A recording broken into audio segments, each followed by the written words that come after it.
What do you do when you're looking for new content on the channel? Well, it's real simple. You ask your constant watchers and your listeners and you say, hey, what are some things you guys would like to hear me talk about? And they answer, and so you answer them back. Let's do it.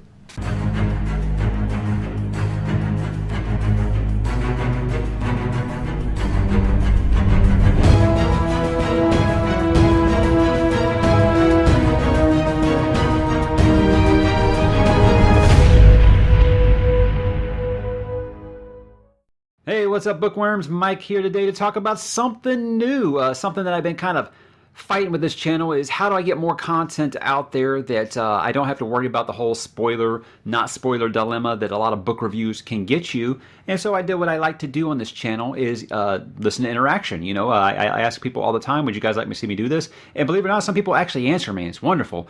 So some recommendations I've gotten are things like the topic for today, which is I'm going to be talking about a handful of very highly recommended book series that I have not read and I would like to. I have a great interest to do so.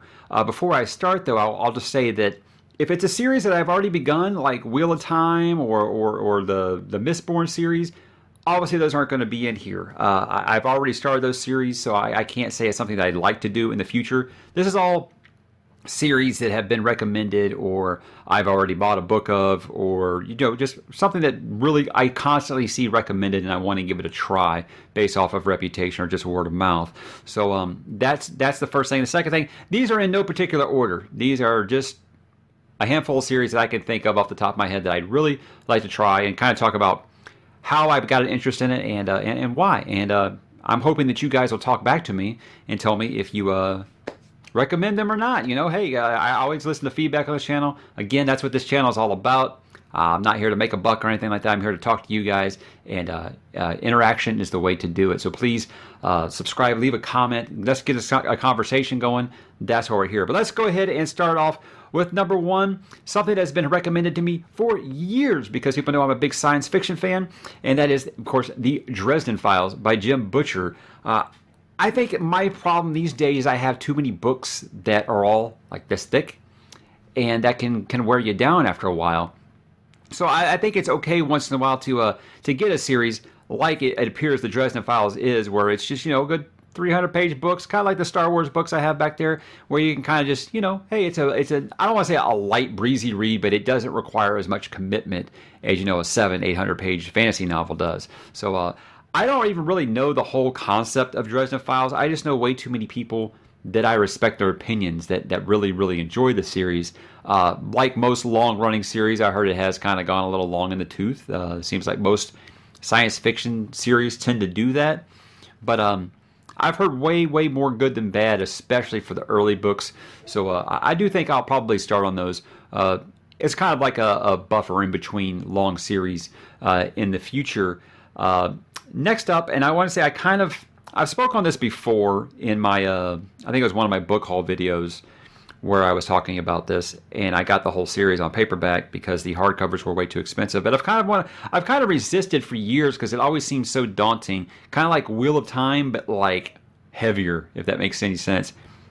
And I don't want to say because it's work, but it's because it's work.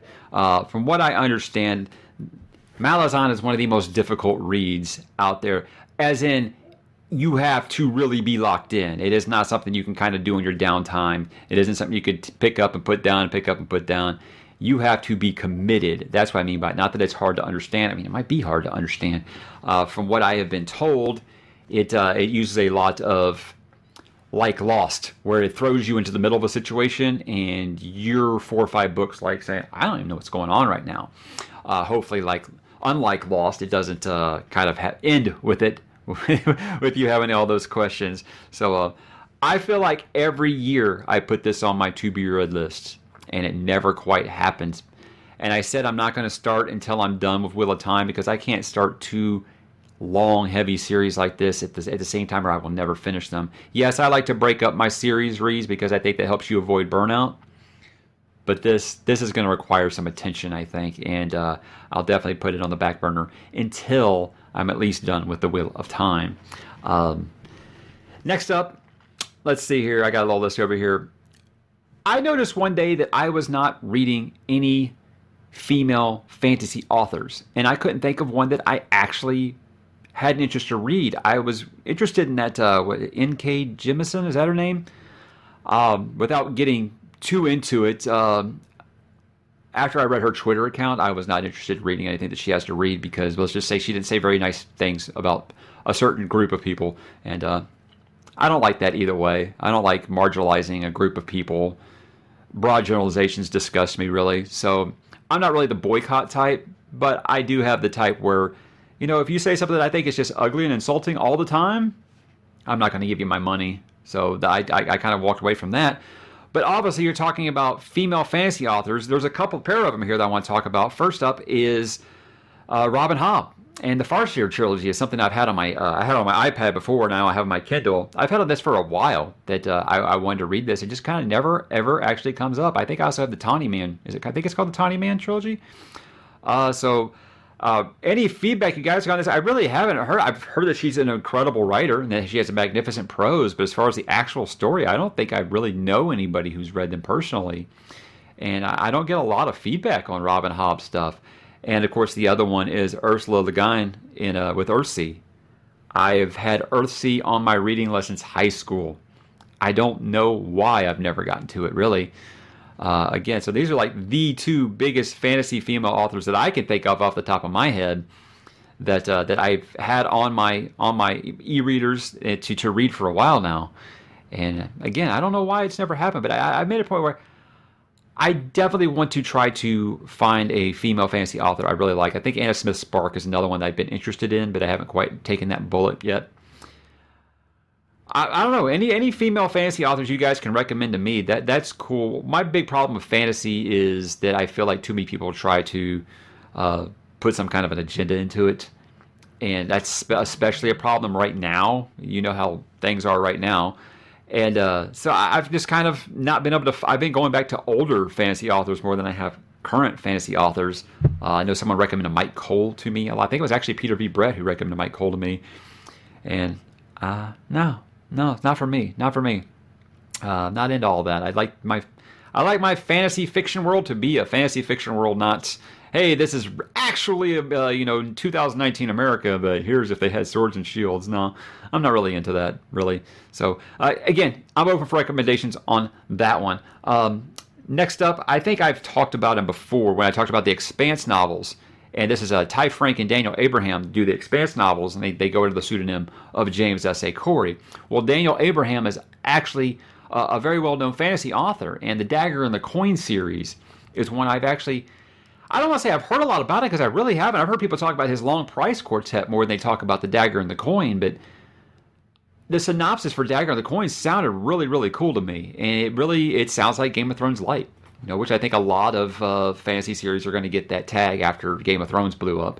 But it sounds interesting. I like the way the guy writes. I don't know how much is him and how much is Ty Frank in The Expanse, so I can't really say I like the way he writes. I think I like the way he writes. I like the way he tells stories. So that's always kind of been on my list. And then I said I was going to wait for that series to finish. I want to say it finished like 3 years ago. So that's always kind of been working its way up the to-be-read list as other things have finally started to get marked out. I talked in my last book haul video that I'd very much like to read The Tales of the Black Company by Glen Cook because everybody tells me this is the father of grimdark fantasy, which is a subgenre of the fantasy genre that I just adore. I love it. And I feel like Joe Abercrombie has perfected it, and I feel like everyone else is kind of rushing to keep up now. There's lots of grimdark fantasy authors that you've heard of these days that are really, really popular.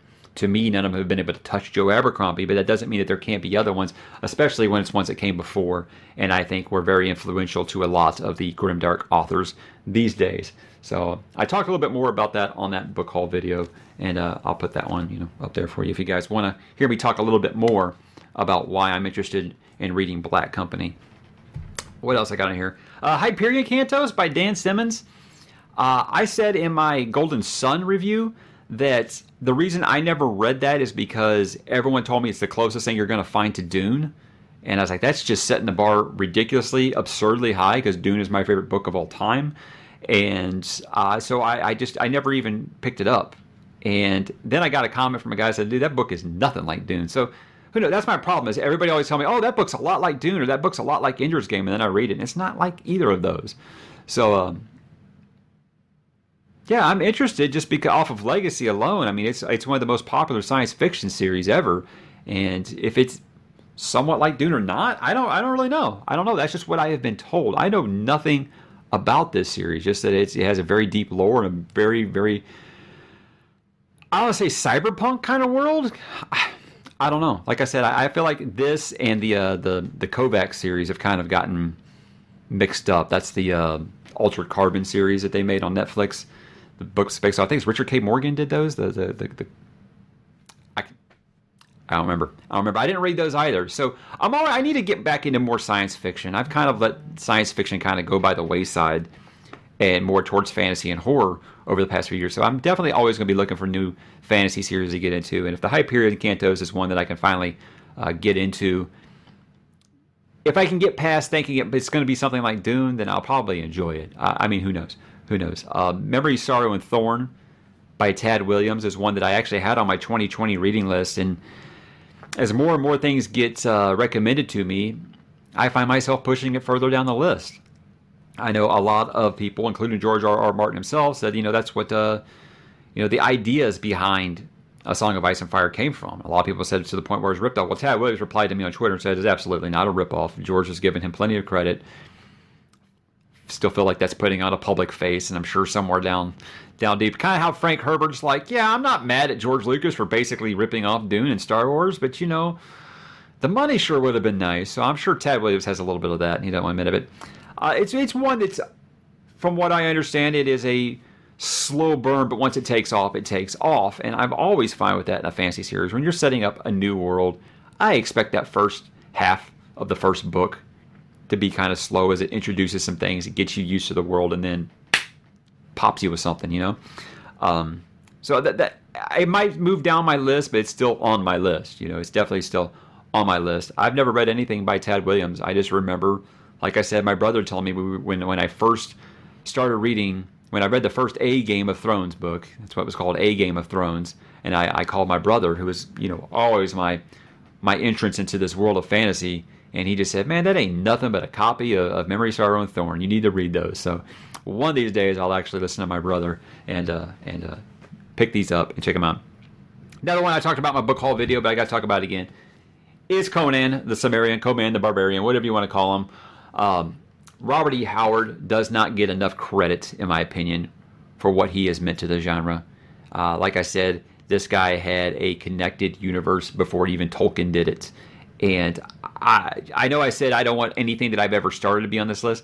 I read some random Conan paperbacks that my brother had when I was a kid. Don't even remember anything about them, except, like I said, that Thulsa Doom looks like Skeletor. That's all I remember about it. Everything else I'm basing off of the Arnold Schwarzenegger 1982 movie, which is still fantastic, by the way, one of the best soundtracks ever.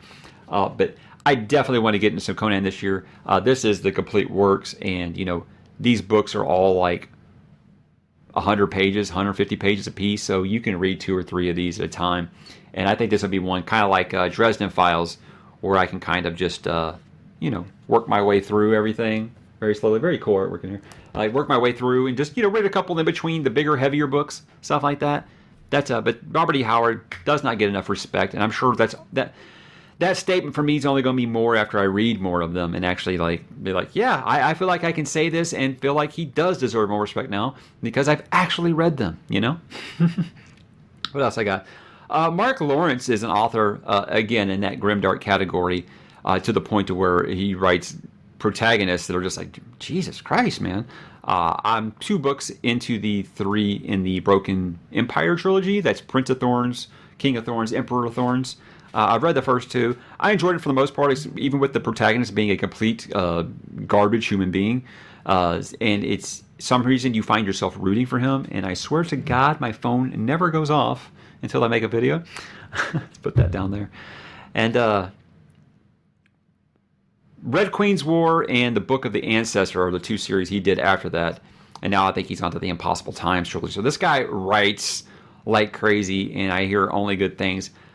If his writing continues to get better, as I suspect it probably would, I can only see that I would enjoy these series. I'm still not sure. I can't get a real answer. You know, I might actually tweet him because he almost always responds to tweets from readers, which is really great. I might actually ask him. I'm not sure if these are a connected universe or if they take place in the same universe. I'm not really sure because there is a little bit of a twist about where these are located in that first series. So if he's continuing to build in that universe with new characters, new locations, like a Joe Abercrombie did, I definitely think that's something I'll be very, very interested in. If not, I'm just going off of reputation alone there. Am I missing anything? MALAZAN, FARSEER, EARTHSEA. The Nevernight Chronicle. Anybody even heard of this? Some author named J. Kristoff. This is something on Goodreads that constantly pops up as recommended to me. And I know absolutely nothing about it. I read the reviews. There's a lot of reviewers on Goodreads that I seem to find myself aligning with quite a bit, in my opinion. And they're very, very high on this series. I was just like, why have I never heard of this guy? This is apparently a very popular series. And I always got to be careful with this, because I always got to be careful and make sure, wait a second, is this young adult? Because I don't do YA that much, you guys. You know this. But apparently not. I don't know a ton about it to even talk about why. Just the fact that it always comes up as a recommendation to me. Any feedback on that one, guys? I appreciate it. Second to last, I'm probably going to butcher how to say this. Is it RIYRIA Chronicles by Michael J. Sullivan? It's not necessarily that series as much as just anything by Michael J. Sullivan, because I always see his name pop up a lot, both on Goodreads and through recommendations. A lot of people, I think he's got this Age of Legends series that he's doing now, and he's actually writing like the last couple books independently, away from a publisher, so he can release them faster. I'm all about an author who can write fast and it's quality content. You know, there are certain guys, Terry Brooks, you know who I'm talking about. It's not Terry Brooks. Whoever the guy that did the Sword of Truth books, puts out like one like every month or something, that seems like. Anyway, I'm taking shots at authors whose names I can't even remember. So yes, I always say quality over quantity, obviously, but if you can do both, that's phenomenal. Last up, I have one that I think is actually going to happen sooner rather than later, because as you guys might know now, I reached 1,000 subscribers on the channel, and apparently it opens up this thing called the Community tab, where I can, put up polls and post pictures and tweets and stuff like that. I didn't think anybody would even see it enough to respond to it, but I put up a poll this morning on what should I read next. As you guys know, in this channel, I talk all the time about how I'll put out a video about blank, and it gets like 200 views. I'll put out a video talking about a casting in Wheel of Time, and it gets like 2,000 views. So I thought for sure, okay, Wheel of Time, the Wheelies, they totally own YouTube. They totally own all of BookTube. That is definitely the most popular. I mean, I believe Daniel Green's made like a career out of talking about Wheel of Time now. That's awesome, man. That's awesome. Good for him. So I thought when I put this poll up, well, Wheel of Time's going to run away with it for sure. To be fair, this poll only had like 40 votes by the time I did this video today. But the 4 books I put out there was Book 3, The Demon Cycle. That's the Daylight War. Book 3 of the Broken Empire trilogy of Mark Lawrence. That's Emperor Thorns. The Lies of Locke Lamora. That's the first Gentleman Bastards series. First book in that series by Scott Lynch. And A Crown of Swords by Wheel of Time. That's number 7. I thought for sure, since I took a break on my read through, and that said I would start in January, but I was like, you know what? I'm almost done with Oathbringer. I don't really have anything locked in the schedule since I'm taking a break from Lightbringer. I'm not going to be reading Burning White when it came out. You guys can hear about that why right here if you haven't yet, why I decided I'm going to take a break on that series. Long story short, book 4 sucked. But this poll has been shocking so far. Again, I know it's only about 40 votes. I put the same one on Twitter, and I'm getting kind of the same results. Basically, huge upset. Lies of Locke Lamora is kind of running away with it. It's blowing away Crown of Swords. Now, I know that this is in the whole slog or whatever, but still, Wheel of Time always seems to dominate everything on this channel. It's so weird. I had no idea that this book has such a following. And yes, I love this hardcover, by the way. It's so cool. I put it in one of my book haul videos. Yeah, so cool. It's the 10th anniversary edition made by Gallant. I had to actually... The funny thing is I actually had to order it from overseas, and now apparently they sell it on Amazon in America. So yeah, awesome, huh? But I'm thinking when I finish Oathbringer, if this poll holds accurate, this is going to be the next one that I read. And I'm actually excited about it because I've heard unanimously great things about this first book. It gets kind of sketchy after that, and we all know by now that Scott Lynch has had some personal real-life issues that has prevented him from continuing the series, but apparently he's turned into the book company, the publisher, his draft for the fourth book. So it's got to be coming soon. So I said I didn't want to start any more incomplete series. But I mean, what I said on this channel is I want interaction to be the reason for this channel. And I'm not going to put a poll up like that and ignore the results. If that's what people want to hear me talk about, man, that's what I'm going to talk about. So say I've got about 300 pages left in Oathbringer. I'm also kind of simultaneously reading Sword of Destiny. That's a Witcher short story collection, the second short story collection. Because I wanted to get that in before the Netflix series drops. You know, Netflix, they never tell you when this stuff's coming out. So I didn't want to be like, oh, hey, yeah, Witcher's dropping on Thursday, and I haven't read the book yet. And I know that the first season's supposed to contain stuff from those first two short story collections. So I wanted to get those in. But, you know, they're short. They're short books because they're short story collections. It's like 300 pages, if that. So that and Oathbringer, I don't imagine it would be taking much longer to read those. But yeah, guys, what do you think? It looks like Liza Locklamore, Gentleman Bastards is going to be my next read. What are some series that you guys always hear about and you are interested in reading? You just haven't bit the bullet yet. Let me know in the comments, please. Let's start a discussion, guys. That's what we're here for. Thanks for listening. I'll talk to you soon.